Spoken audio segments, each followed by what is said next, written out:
My name's Steven. And my name's Levi. Welcome to our 1 in 3 autoethnography. Here we discuss our lived experiences with mental illness. The purpose of this podcast is to shed light and to enhance the understanding of mental illness in order to help break the stigma that surrounds them. We will do this by sharing stories of our symptoms to individualize them, which will promote a better understanding of what our symptoms actually look like. And it's important to note that we are not medical professionals. Please contact your doctor if you're concerned about your mental well-being. This content should not be interpreted as medical advice. Today we're going to talk about how we are okay with not being okay, sometimes. Specifically, we're going to be discussing self-compassion. Now, Levi, can you give us a quick rundown of self-compassion? So basically, self-compassion is understanding towards ourselves when we suffer, fail, or feel inadequate. So rather than ignoring our pain, we recognize it and we don't self-criticize. To start off, how would you describe your self-talk before counseling? So before counseling, my self-talk was really negative. I would always focus on my mistakes, and I would blame myself for everything that went wrong in my life. Almost like I was the person that was always causing everything. Not that I don't take responsibility for the things that I am responsible for, but almost everything that happened in my life, I would relate it back to myself. Even things that were out of control. And I would always just beat myself up about it. Like, I'd say, Steven, you basically just need to be better. Like, anytime anything happened, I would beat myself up, and I don't think that I can say any of the things that I said to myself on this podcast, but it wasn't great. How would you describe your self-talk before counseling? I would also describe it as very negative, very anti-self, if you will. It was more than the fact that I hated myself a lot more in my past. It was more broad than that. It wasn't just that I hated myself. It was the fact that if anything happened that was my fault, that would cause me to spiral down even more than I already was. So imagine I got a bad mark. I would feel bad about getting the bad mark, but then I'd continuously beat myself up about getting that bad mark, especially because I knew I could do better, like if I had actually studied or if I had put a little more effort in, I was sure I could do better. And so it was this constant downward spiral, just terrible things, really, like calling myself a bad word moron and like things like that, like. I remember talking to you last year about that. Actually, you said that you're motivated by spite, and maybe you still are, but yeah, it's like you use negative feelings to motivate yourself. You told yourself that you weren't good enough or you weren't trying harder, and that was what would push you forward, right? So I'm hoping by the end of this podcast, people who are listening to this can see the change in dynamic from something which is negative versus love, which is self-compassion. I am not motivated by spite anymore. That it's very hard to do emotionally. You're constantly in a state of anger or frustration, and it's also it's hard to keep that up for a long time physically too. It takes that toll on your body like anger does, you know? But I feel like a lot of students especially motivate them, not by spite, but just like negativity, Yeah, I definitely agree with that. Even in a lot of my first year classes, you see a lot more negative tones from the students than in my third year classes now, especially. I just mean in a way that as we progress through university, we get into our passions, So if you're taking your first year and you have classes you don't like, you're going to use your negative emotions to motivate yourself to do those classes, which is also what I definitely did the past couple of years. Oh yeah, that's what I did in first year too. Actually, I think I got really lucky, but Yeah, me too. yeah, it's dangerous when you motivate yourself with negativity because it's like, I don't know. One of the things that I was afraid of before I started counseling and before I started this whole self-compassion thing is that I wouldn't be able to get motivated, because I was the same too. Like, I used spite and negativity to get myself to work. Like, I would beat myself up if I didn't do schoolwork, and I would just do things out of anger or just to prove people wrong, basically. Yeah. But before I started counseling, I was afraid of not being the same, you know? Yeah, I get that. It's like with your diagnosis and meds. You're scared that if you're going to take your meds, you're going to be a different person, but that is not the case. No, it's not true at all. Like, I thought I would be completely different if I didn't do things out of hate. Like, hate for myself, especially. You use these negative emotions, both towards yourself and towards the outside world, to really, especially in our case with our ADHD and our, you don't really, we have negative motivation in the way that if there isn't a deadline coming up, we don't feel pressure, Mm-hmm. So if you use these negative emotions, we can put pressure on ourselves to do things to an imaginary deadline. Mm-hmm. Even if like, it's not good. It's not a healthy way to motivate yourself. No, not at all, because you're talking about, like, only doing things if you feel immense pressure or putting immense pressure to do things, right? And as an adult, we have so many more responsibilities other than school. So if you imagine putting that same pressure on yourself every day when your self-talk is already so negative, like, that's going to destroy you. And that happened to me, or it happens to me, I guess. How would you say your self-talk affected your self-esteem? Well, negatively, definitely. I mean, there were times when I was manic and I felt like I was on top of the world. So my self-talk was basically, "Oh, Steven, you're a genius. You're so smart. You're so attractive. Don't laugh at me." You're a genius. I'm a genius. You would go around all day just saying, "I'm a genius," and then I'd be like, "No, me," and you'd be like, "No, I'm the genius." Yeah, do you remember last term when I got a little manic and I would literally just pace around the room and say that I'm a genius? Yes. Yeah, okay, imagine that. That was my self-talk for like 2 or 3 days.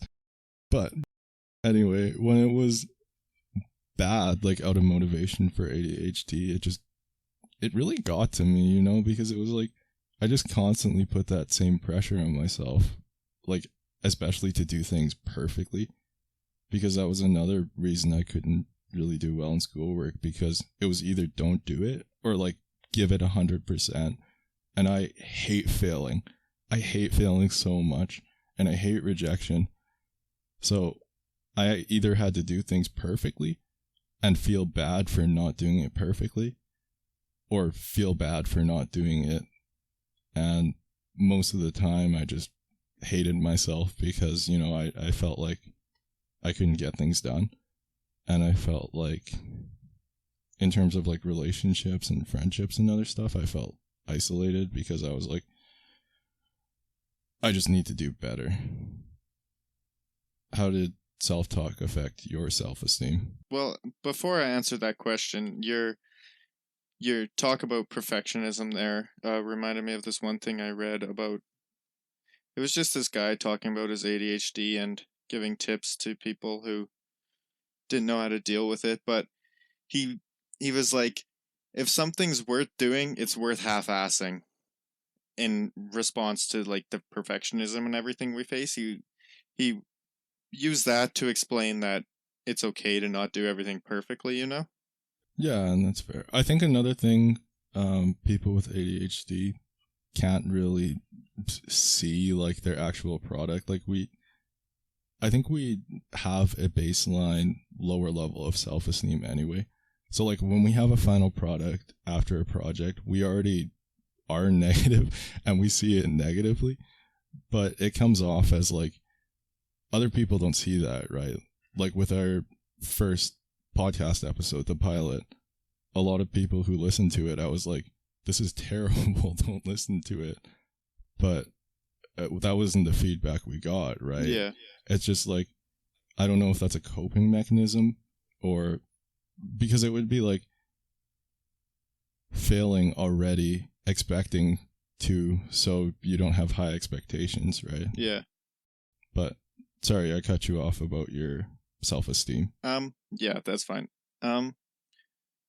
Yeah, I would say my self-talk affected my self-esteem negatively as well, but in some ways, I guess it sort of affected it positively. Like, if my self-talk got so bad that I was actually able to generate all these negative emotions and actually do things and get stuff done and be on top of my life, then I felt good about myself. Like, I was doing well, even though I had all this negative self-talk. I felt good about myself in a way because I was managing to do my work, or I was managing to manage my life or do things correctly, but I was still having it was this weird like opposite, like I would tell myself that I hated myself, but or that I was a moron, or that I couldn't do things right, but I felt good about myself because I was able to do these things. And yeah, it created a really weird interaction there in my head. Mm-hmm. And I guess there's also that idea in Western culture that in order to be successful, you have to suffer, basically. And I don't know if that put that idea in our minds that we aren't good enough unless we really work hard and, we push ourselves for it. Yeah. But pushing yourself negatively over time, that's terrible. Yeah. Quite frankly. And I could definitely say that I did that growing up. Like, do you think that that's just how you thought? Like, how do you think this started for you? Like, with the idea of us having to suffer to do well, that's definitely, a Western idea. It's the Cinderella story, right? Everyone idolizes the rags to riches story, Yeah, like rugged individualism. Yeah, and also stoicism and everything like that. It's deeply rooted into our culture. It started really, I would say, with the idea of to be successful, you had to be stoic, sort of. I don't know where that idea comes from, but it's definitely popular in media. Like, I'm in kinesiology, right? So I'm exposed to like a lot of sports. I follow some sport pages, individuals, whatever. And a lot of like motivational quotes that are out there, they're basically just about like overworking and pushing yourself. And a lot of successful athletes, people, they talk about like all the hard work and all the suffering they have to do. So it's like we internalize that idea that in order to be successful, in order to be successful, we have to be basically like giving it our all and just really hurting for it. The way that like I saw that was that if I wasn't doing schoolwork if I wasn't suffering because I wasn't doing schoolwork, I wasn't doing it properly, which doesn't make sense.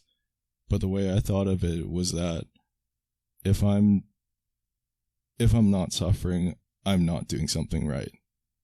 And if I start this whole self-compassion thing, I'm not going to be able to motivate myself because I thought motivation was suffering. And in a way, too, there's the idea that suffering equals effort, right? The amount of suffering that you feel is the effort you're putting into it, and that does not have to be the case at all. No, like, it doesn't have to be that way. I wish I could go back to first year and be like, man, okay, first of all, get your shit together. But second of all, I think the reason that you're failing, well, not failing, but doing poorly in a lot of these classes, Steven, is because quite frankly, you're just not doing what you're interested in. And that's why you're suffering. Because it's not about working harder or getting through something that's really challenging.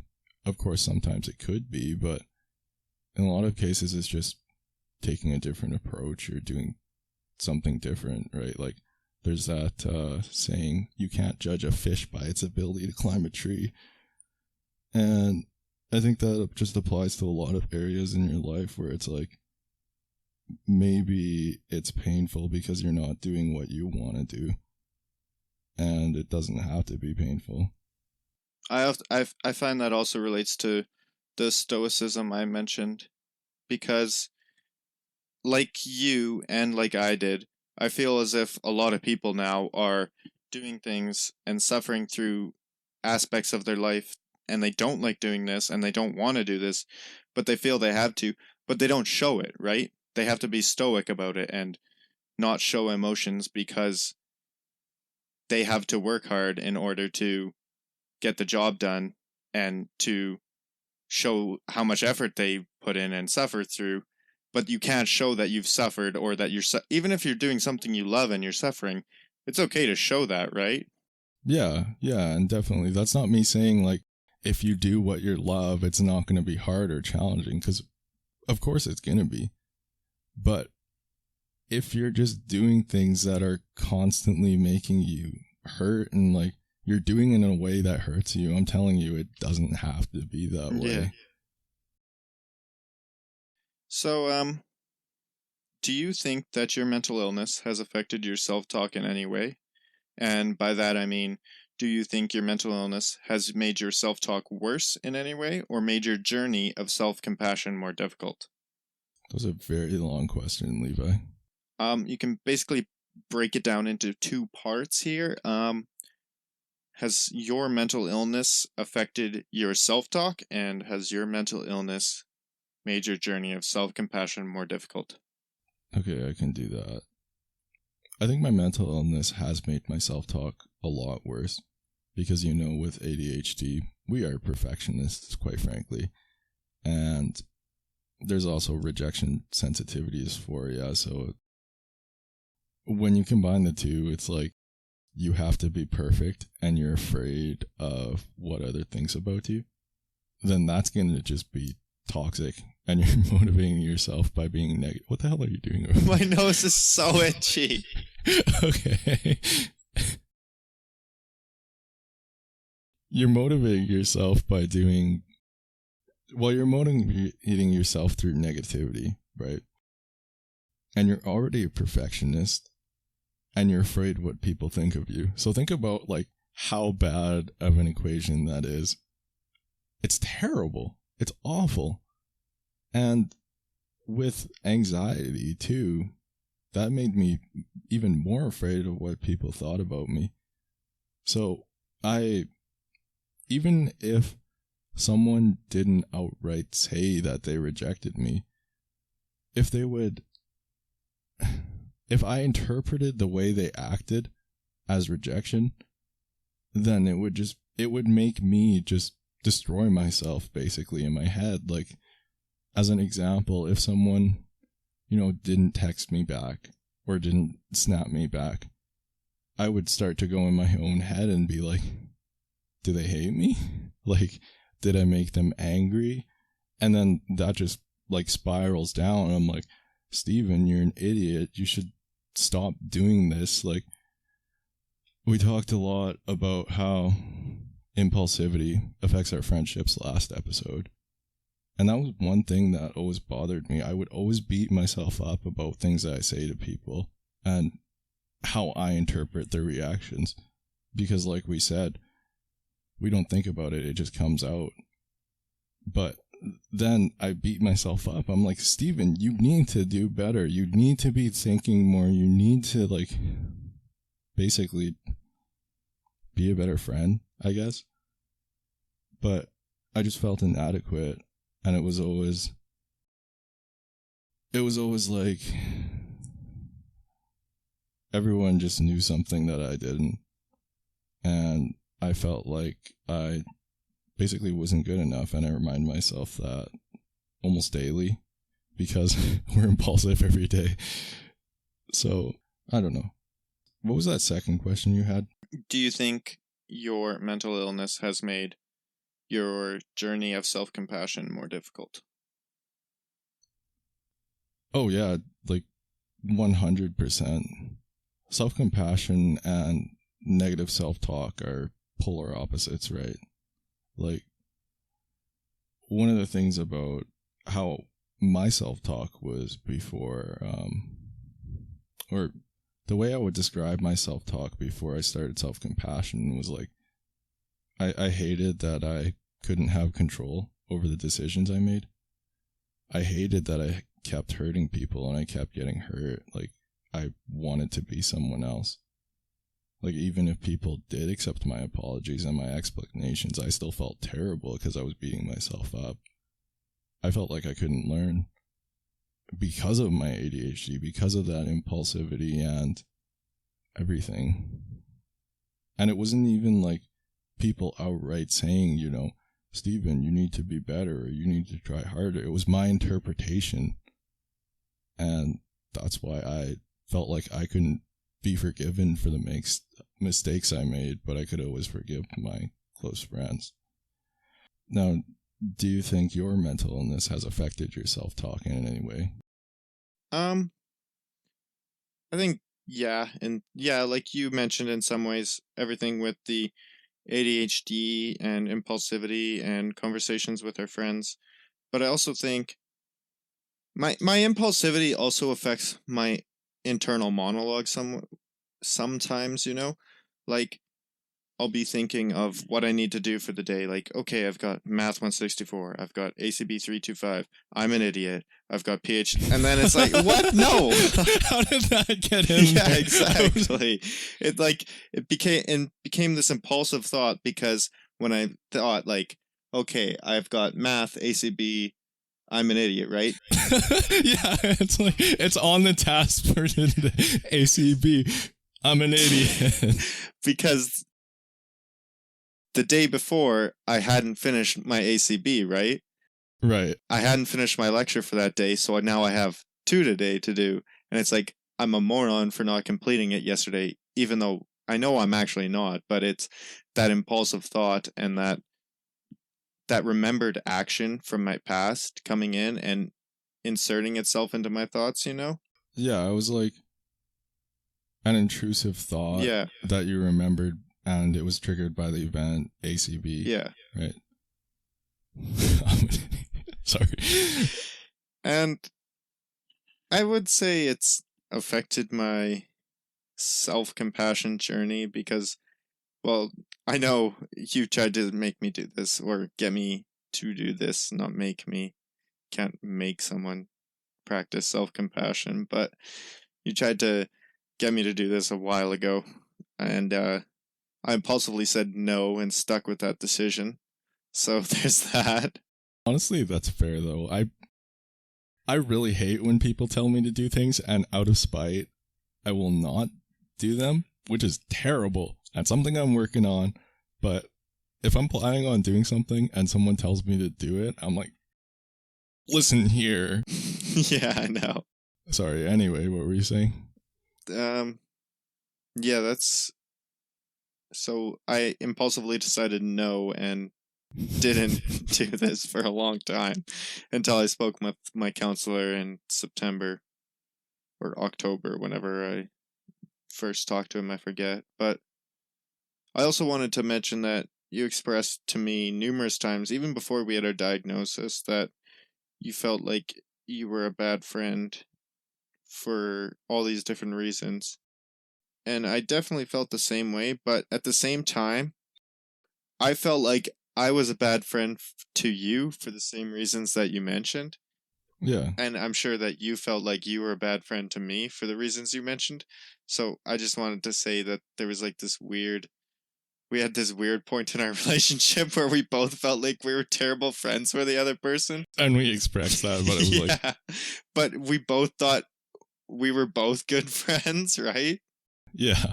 Like, I thought you were a good friend, but I thought I was a bad friend. And you thought I was a good friend, but you thought you were a bad friend. Right. And I think a lot of what we worried about were symptoms of our mental illness. Along with, like... I think a lot of it, too, was just... A lot of it could have been driven by the negative self-talk that we experienced. Like, Right. And like a little sprinkle of childhood trauma. Sorry, no, not a little sprinkle, like probably a heaping spoonful. So, going back to something we were talking about in the first episode, you mentioned that you were like a rock. So we were just talking about this, right? Like there was that you thought that you thought that I was a good friend while you were a bad friend, and I thought the same thing, but in reverse. So it's almost like you extended your empathy and compassion to me, but not yourself. Like, do you know why you did that? And what did you expect to get out of it? I would say I did it because I couldn't be compassionate towards myself because I really didn't feel like I deserved my own compassion, you know? Like, because if I couldn't do something that I wanted to do, if I couldn't do my goals or complete certain tasks through my day, I didn't believe that I was worthy of any compassion, really. And this was this way for a long time. Like, since, I don't know, sometime in high school, at least, until recently, I would say. But if I wasn't able to do well in what I wanted to do well in, I didn't believe I deserved compassion, and not even my own compassion. I didn't feel like I deserved any compassion. So say I got a bad mark and people were like, well, it's okay, you just had a bad day, yada yada yada, you know, like things that are true, and that things that things that people are saying to cheer me up because they are true and because I should understand these things. But I didn't believe that it was okay for me to fail, because if I failed, then I was a failure. And you probably also, when you heard their responses in your mind, you would have like counter responses. Like, it was a bad day. Like, no, I got up at a regular time. Or, you worked so hard. No, I didn't. I could have done more. Yeah, definitely. And especially because a lot of the times I know I probably could have done more. Like, theoretically, you can always do more, right? You could always study longer. You could always, I don't know, do more practice questions. You could always do more in a way, but you have to realize that there's a line, right? You can only do so much before, when you do more, it's doing more harm than good, right? But if I did fail, I did feel like a failure because, especially at that time, I was doing hardly the bare minimum, right? So if I failed, I was a failure and it was my fault, you know? So if people were saying these things, I definitely had a internal dialogue of counter responses, and honestly, at times it made me feel worse about myself. Yeah, me too, because it's like, it sucks when your friends are trying to comfort you and you can't comfort yourself because you aren't going to believe what they say. So you're going to feel even worse because they're trying their hardest. And then you're like, Steven, you need to listen to them. They're spitting mad facts right now. But why aren't you believing them? You know, like, why do you keep coming up for excuses? Like, these people love you. They wouldn't lie to you. Right? Or another thing is, in Western culture, I think we internalize the idea that success is based on other people's opinions. Like, we need external validation as a measure of success. Like, that idea of the white picket fence, you know? So when we have unattainable goals or just really lofty goals and we can't reach them, then that's going to make our self-talk even worse. I know now that I can do well in my classes because I love them, but never in a million years could I do an ACB class and do well in it. Yeah, neither can I, but... But it's like, I guess just looking at your strengths and weaknesses, but it's more than that. I guess self-compassion it's more than just looking at your strengths and weaknesses. It's recognizing that you are imperfect And there's some things you're going to do well and some things you're going to do bad in. But once you can, start telling yourself that, you can tell yourself that, oh, this was good or this was bad. That's when you can start this whole self-compassion thing, because you aren't looking for external validation. And until you can give it to yourself, you're never going to accept compassion from others. Or I never could. Would you say that you also extended your empathy and compassion to others and not yourself? Oh, yeah, 100%. At some point in time, you have to realize that extending your grace and being compassionate won't make someone else save you. I mean, yeah, you might have a strong circle to support you, but the person who's responsible for how you feel is you. That doesn't mean it's your fault when you feel something, but it's your responsibility for choosing what to do with it. No one's going to rescue you. And I wish someone would have told me that. Because I spent my life focusing on saving others, and deep down I just wanted someone to try and save me. Pull me out of my own pit of despair, like self-pity. The same pit that I revisited anything went wrong in my life. But I learned that I wouldn't be saved.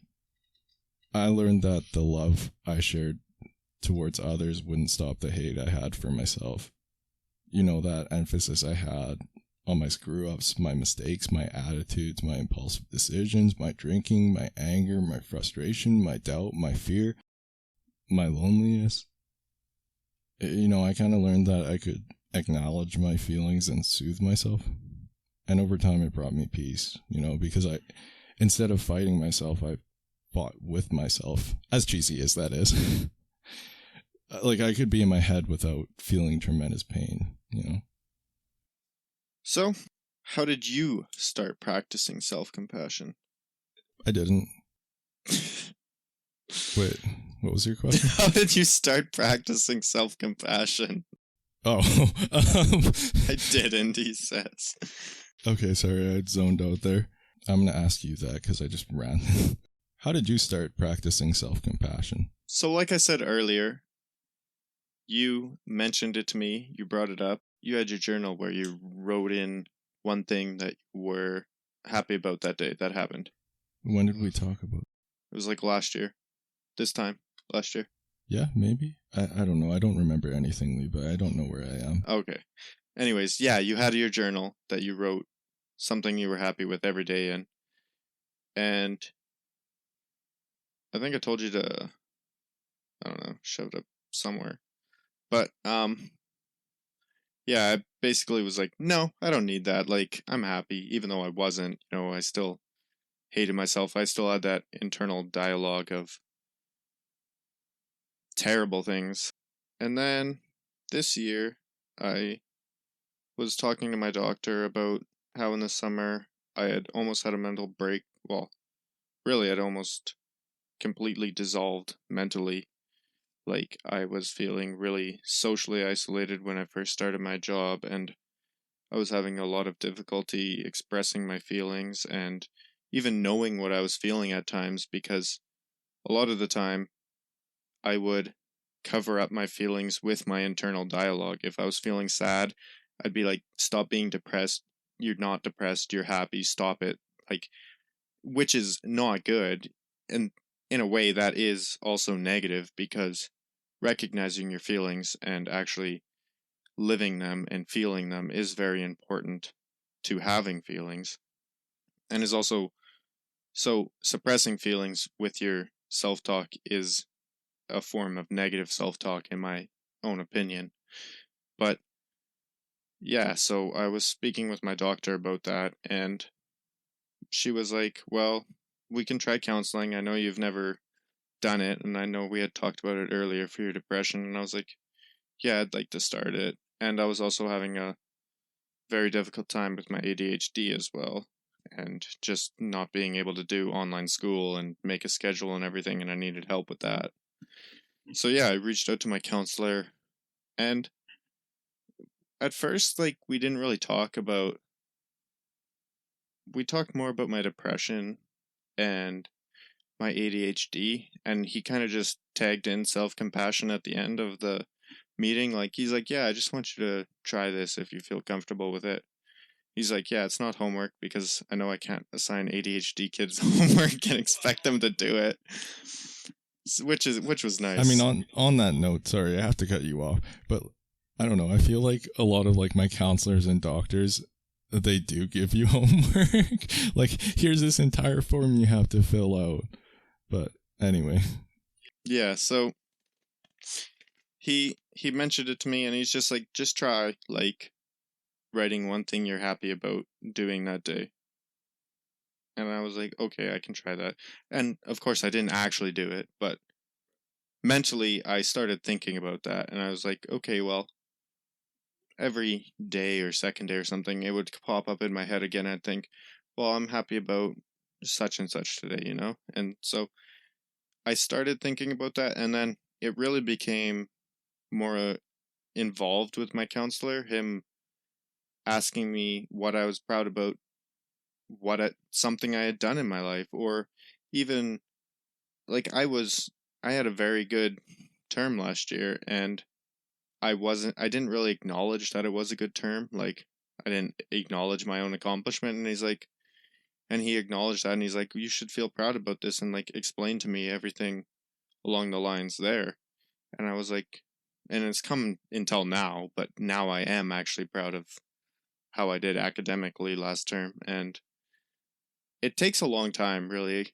It takes a long time to develop the ability to understand that it's okay to be not, like, when I have a bad day now, I try not to, I should say. I don't always, but I try not to beat myself up about it, because I know that sometimes I just need a break. Like, I can't push myself constantly over and over and over again and expect the same results every time. I can't, for an analogy, I can't keep my foot pressed to the gas pedal on to the floor and expect not to run out of gas, right?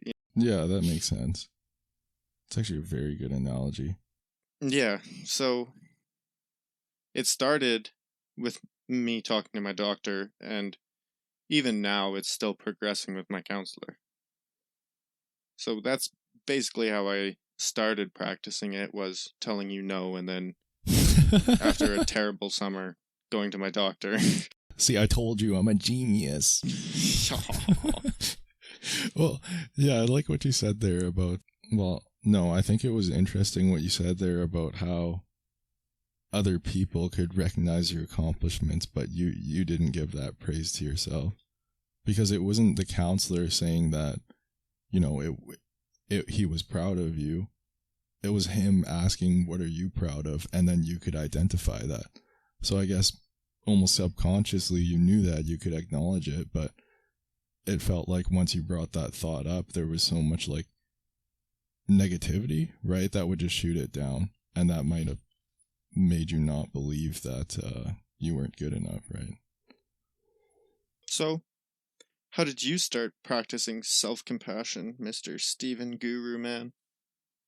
Basically, you told me to do it, and then I told you no. No, that's how I did it. Yeah, I know.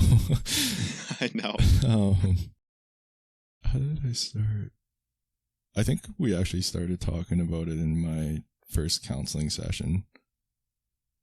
Or, no, we started talking about it in like one of my second counseling sessions.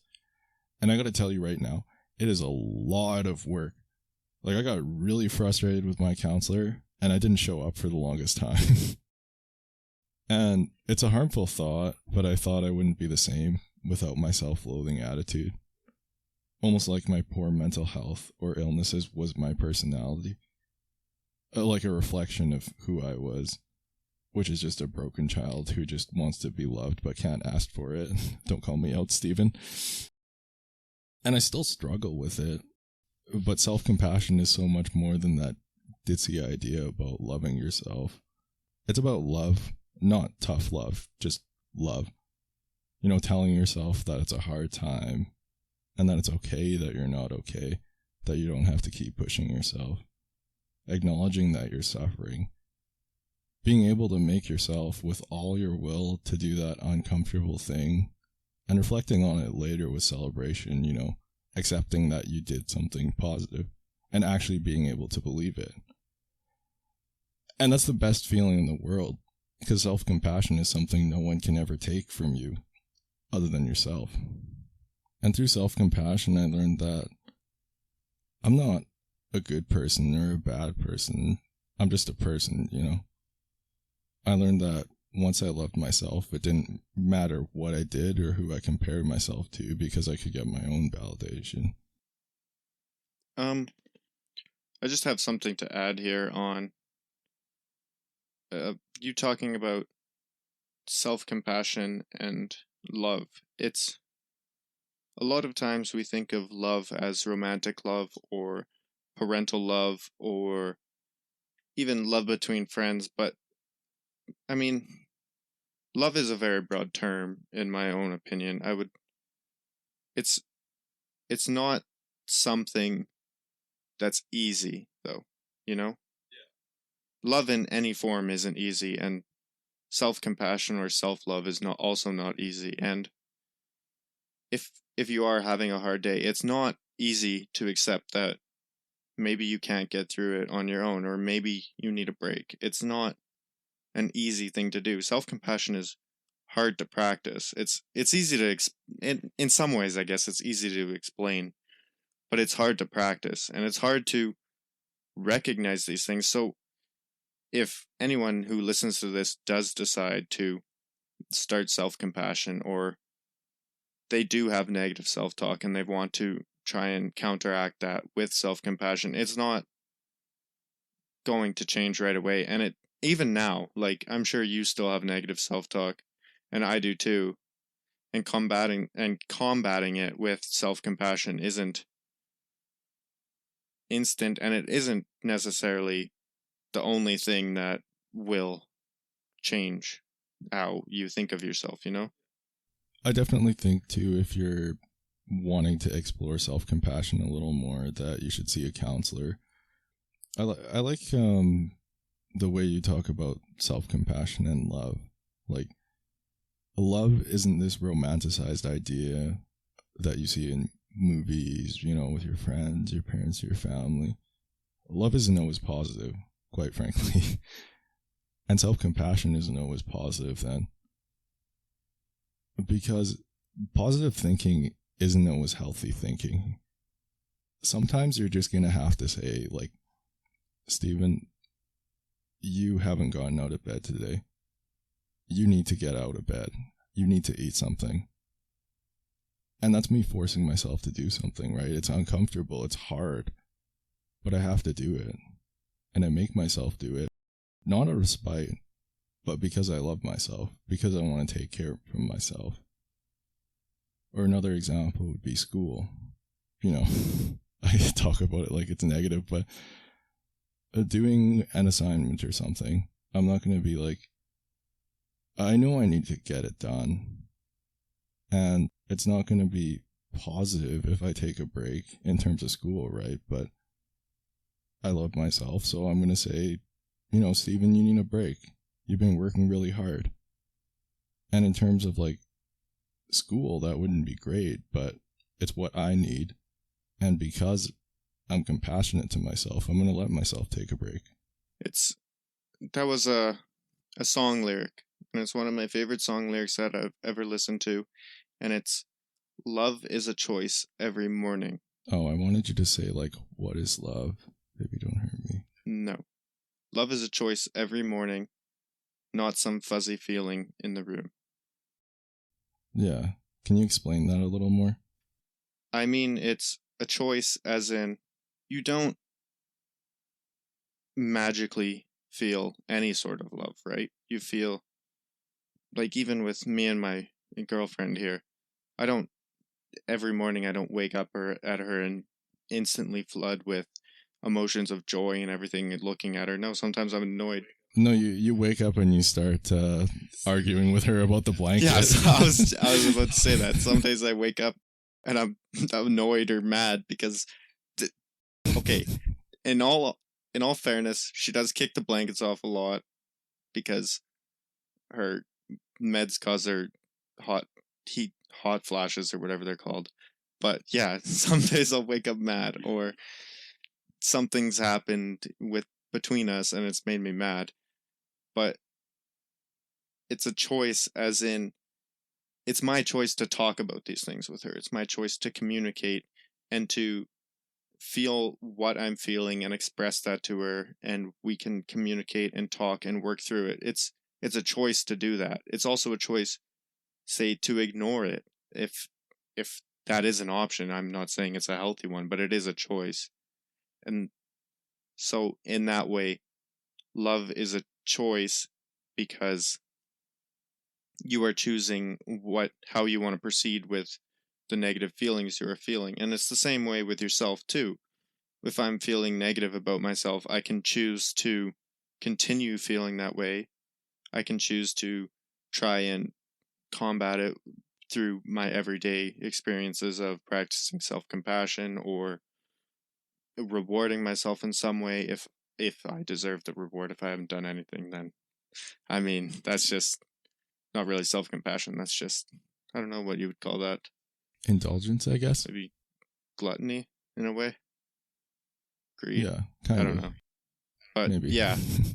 So, or I could choose, if I'm feeling negative about myself, I could choose to ignore it. It's a choice, right? So, I mean, in a way, I would describe love as doing what is best to continue the relationship you have how you want it to go, right?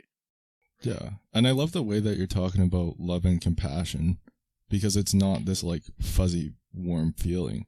Like, say you and your girlfriend are arguing about something. It's not, love isn't going to be something positive always. It might be negative sometimes. It might be sitting down and having a serious talk about what's going on, rather than ignoring it or doing something positive. Just like ignoring it or doing something positive, you know, pretending it's not there, like saying after an argument, oh, let's go out for ice cream, you know, like putting a band-aid on it. And that's something that people might get confused with self-compassion, right? And love in general. Like, it's not always positive. Love isn't pushing problems away by making someone feel better or trying to make someone feel better. And I just want to add on that, even if me and my girlfriend did have a fight and we've had a discussion, it might not be solved, right? We might still have this problem and we might need more discussions, or we might not agree on something and then we have to work through that too. It's our choice to get along and to love each other and live together, even if I know we don't agree on quite a few things, but it's still our choice to accept that about each other and to continue being with one another and loving one another.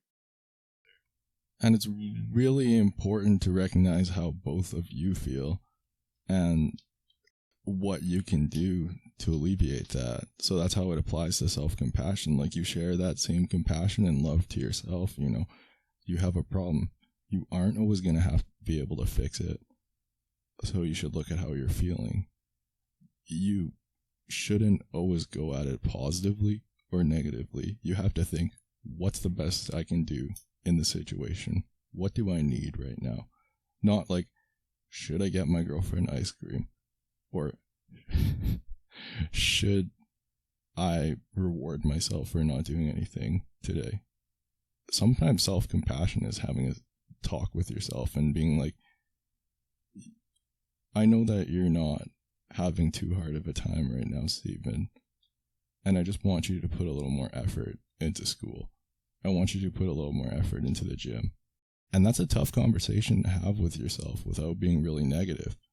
But if you do it out of a place of like caring, love, compassion, not saying, Steven, you need to go to the gym because you're lazy, or Steven, you need to go to the gym because I hate the way you look, but saying like something like, Steven, you should go to the gym because it's good for you. Like, I know how you feel. and it's just going to help you. So rather than using negativity, you can use love to motivate yourself. And again, love isn't just that ditzy idea of like face masks and... Okay, face masks are sick. Not like COVID face masks, though. No, not COVID face masks, like the peel-off masks. Love those. But yeah, it's not just like that self-care stuff you'd see on Instagram. It's hard. It's really hard. And that's why self-compassion was so difficult for me at first. Like I said, I didn't attend a lot of my meetings with my counselors, you know. And yeah, it's a lot about loving yourself. How would you describe self-compassion in your day-to-day life, Levi? The best way to do that would be with an anecdotal story. So we're going to go with that. Let me just think here for a second. Okay, here's one that happened today, actually. We had a chicken carcass in our fridge that I forgot about because, you know, it was the bottom rack of the fridge, pushed way in the back. I couldn't see it, so out of sight, out of mind, right? You know? Right. But who actually cleans Yeah, up the that fridge? too. Who does? So it's been in there for a while. It was starting to grow some funky things, and I seen and noticed it, and I was like, man, I really don't want to do that. And so I told my girlfriend, and she seen and noticed it, and she's like, yeah, I don't want to do that either. So we left it for a while. Yeah, I'll admit, yeah. But then today I took it out, and I was like, okay, Levi, you seen it? And you actually managed to deal with it instead of waiting until you had to move out before, like you would have done last year. You've improved. You've done better, you know? And I know it seems really little, and I know I should have just thrown it out immediately when I seen it, but even this little bit of forward movement and recognizing that, yeah, I did good. I've done better than I have in the past is self-compassion, you know? Yeah. Like, because that almost transitioning yourself to measuring your success by what you define as it, right? Like, it might not be a big ideal, or it might not be a huge deal for someone else just to throw out their chicken carcass. But if you feel good about it, then that's great, right? Like, no one can take that away from you. How would you describe self-compassion in your day-to-day life, Steven? I know you've talked about speaking in a more positive tone to yourself about going to the gym or doing your schoolwork or taking a break or increasing the amount of work you do. So is that your day-to-day self-compassion, or is it something different? Well, again, it's not always positive. It's not a positive tone per se. It's just extending the same amount of compassion and love I have for my friends to myself, right? And that's going to look different every day, but it also depends a lot on my mood, mainly because of my bipolar disorder, and it depends on my anxiety and my ADHD, what's going on in the day. But overall, I think that practicing it every day has just helped me feel a little more connected with myself. Like, I feel okay now because it's not like I'm constantly fighting myself, you know? It's not like I hate myself. Because now I can accept it when people say, Steven, you're doing a good job, or Steven, you need to work harder. And I'm not going to feel bad for that because I've told myself that, and I believe it now, you know? Which is why I think it's really important that if you're listening to this, you don't have to start this whole self-compassion thing, but I would encourage you to, or even just start thinking about it like I did, even. Yeah. Like, again, we don't give medical advice or anything, but if you were just to think about one thing that you were proud of today, and start there. Because change doesn't happen overnight. And going from hating yourself to being able to work with yourself, sort of, to being your own best friend, that's hard. It's really challenging, and it's still challenging for me every day. But that change takes a lot of effort. And, it's great. But that change isn't going to happen overnight. And I'm not saying it has to. If you're listening to this, I just want you to know that might not be hard on yourself already, which is great. But if you kind of relate to some of the stuff we're talking about, I hope that you can see a counselor, or you just take it a little easier on yourself, because we're all humans. We make mistakes, a lot of mistakes. If you do feel like you need help, please reach out to a counselor or a doctor or someone who is a professional. Yeah, I was going to say one more thing. I hope that you can also tell yourself that you're right where you need to be. Because I wish someone would have told me everything that I just said. Because it would have made my life up until this point a lot easier. I especially encourage you to look into the resources for this episode. And if you feel like it, if you're a go-getter, maybe talk to your counselor or see a counselor if you kind of relate to some of this stuff. So yeah, I hope you like this stuff. If you guys like this episode, make sure to follow us on Instagram at R1and3podcast and to subscribe to us on whatever you're listening to. And if you're listening to this on Amazon Music, I commend you, because we don't have a link to that on our website. So it's cool that you found us out. But yeah, that's basically it. Yeah, love yourself or whatever. It's important to note that we are not medical professionals, and we cannot diagnose anyone with a mental illness. We have both been diagnosed by medical professionals. Please contact your doctor if you are concerned about your mental well-being. This content should not be interpreted as medical advice. The evidence and resources, as mentioned before, will be in the description. Please investigate these for further information. The resources and references for this episode's topic will be found in the description of this episode. If you would like to speak with us or have any feedback, please contact us in the email also provided in the description.